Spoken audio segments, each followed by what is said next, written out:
Peeps, what is up? Today, we're going to be diving headfirst into the fascinating world of prepositions.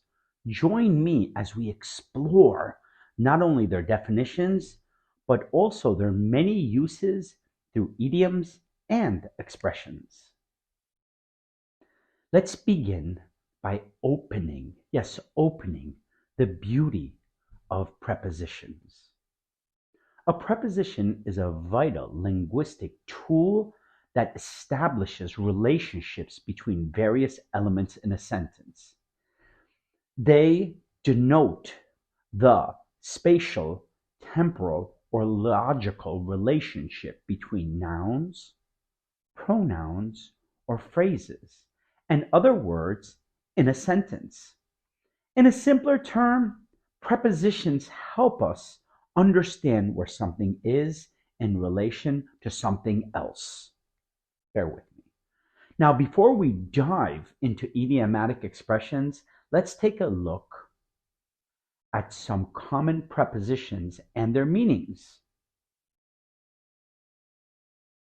In. Yes, in.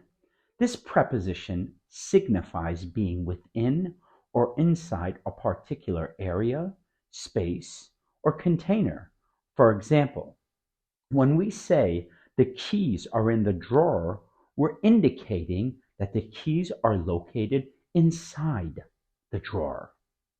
Now, on. When we use on, we're indicating that something is positioned in direct contact with or attached to or covering a surface. For instance, when we say the book is on the table, we mean that the book is physically resting on top of the table surface. At.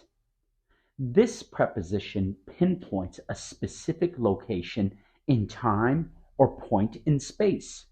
For example, when we say we'll meet at the restaurant at 7 p.m., we're specifying both the location, which is the restaurant, and the time, which is 7 p.m. of the meeting.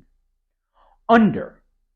When something is located beneath or below another object or surface, we use the preposition under. For instance, when we say the cat is sleeping under the bed, we're describing the cat's location in relation to the bed. Between.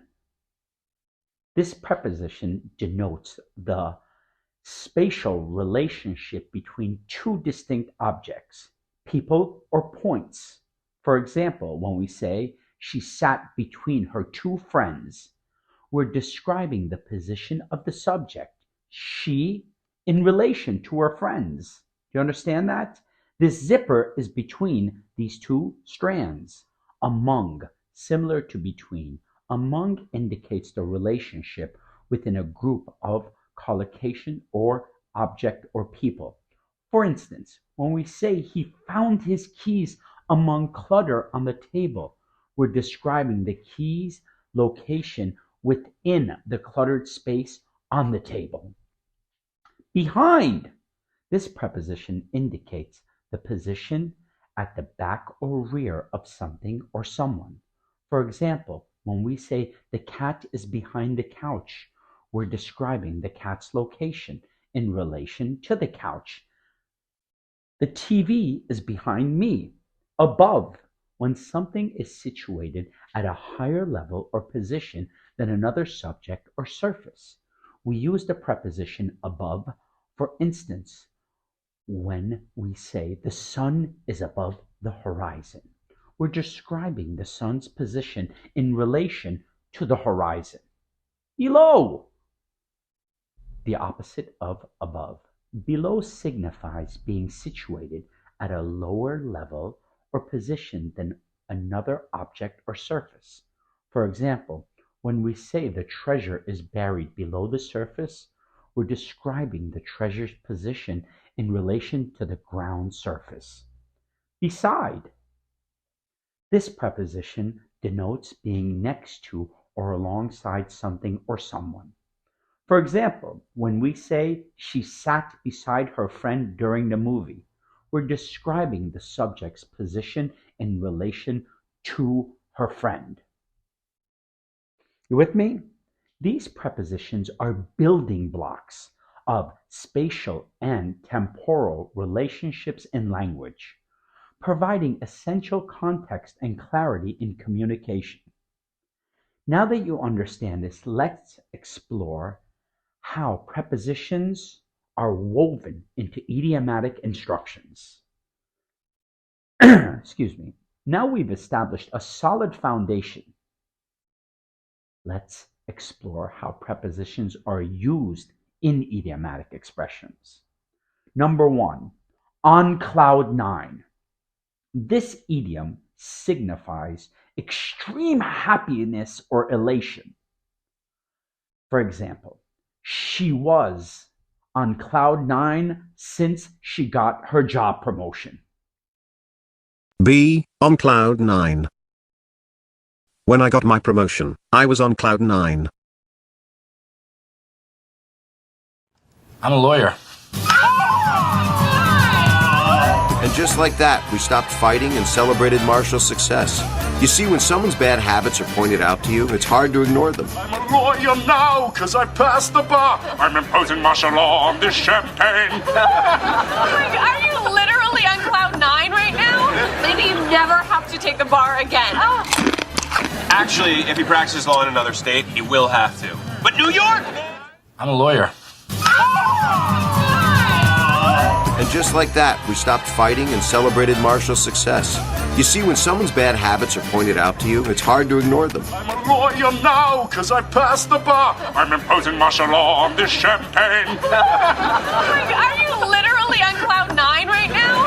Maybe you never have to take the bar again. Actually, if he practices law in another state, he will have to. But New York! If you say that someone is on cloud nine, you are emphasizing that they are very happy. Now we have in, so remember it's inside. In a nutshell, we say something is in a nutshell. We're summarizing it very, very quickly. Consider this. To explain it in a nutshell, we need to increase our productivity. When you tell someone in a nutshell, you're telling them, hey, explain it to me very quickly. In a nutshell, I hate my brother. In a nutshell, he is disgusting. Case in point. Okay, Julie, so now let's start with your childhood. What was that like? Well, in a nutshell. So describe your spin-off in a nutshell. That's my 20s in a nutshell. Okay. Well, in a nutshell, what I'm saying is leadership. Drop of a hat. Again, at a drop of a hat. This expression denotes doing something immediately or without hesitation, as in, he's always ready to help me at the drop of a hat. It was delicious. Thank you. How is she? She's out like a light. That little girl can fall asleep at the drop of a hat. Most of the time. Well, whatever you two were arguing about earlier.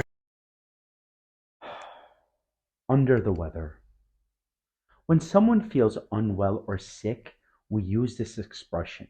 Example, I can't come to the party tonight.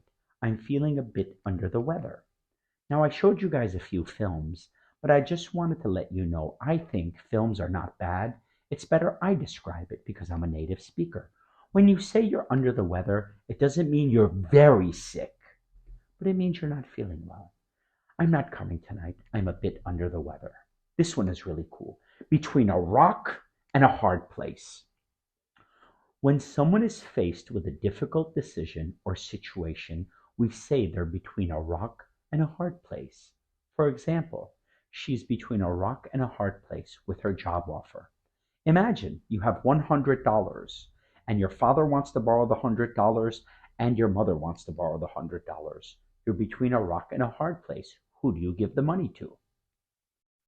On the same page, this phrase signifies having a mutual understanding or agreement. Example, we need to make sure everyone is on the same page before we proceed. You have a group of people and you are working on something. When everyone is on the same page, it means everybody agrees. Buy the book for everything equally. You know, across the board, these days the inflation is killing everybody. After indicates following in time or order. Idiomatic expression. After all is said and done, which means consider everything that has happened. You know, after all that is said and done, I hope you guys are still with me in this video. I hope you've subscribed, liked, and commented. One last one. Before indicates proceeding in time or order. Here's your idiomatic expression. Before you know it, which means unexpectedly or sooner than expected. Before you know it, you guys are going to learn English. These idiomatic expressions not only showcase the versatility of prepositions, but also add depth and color to our everyday language. Now that we've explored both the structural and the creative aspects of prepositions, I encourage you to continue discovering their nuances in your language journey. And I promise you, if you stick with me, you're going to learn a whole lot of American English. Thank you for joining me on this linguistic expedition. I trust you've gained some valuable insight into the intricate world of prepositions and their usage in idiomatic expressions. Until next time, people, take care of yourselves.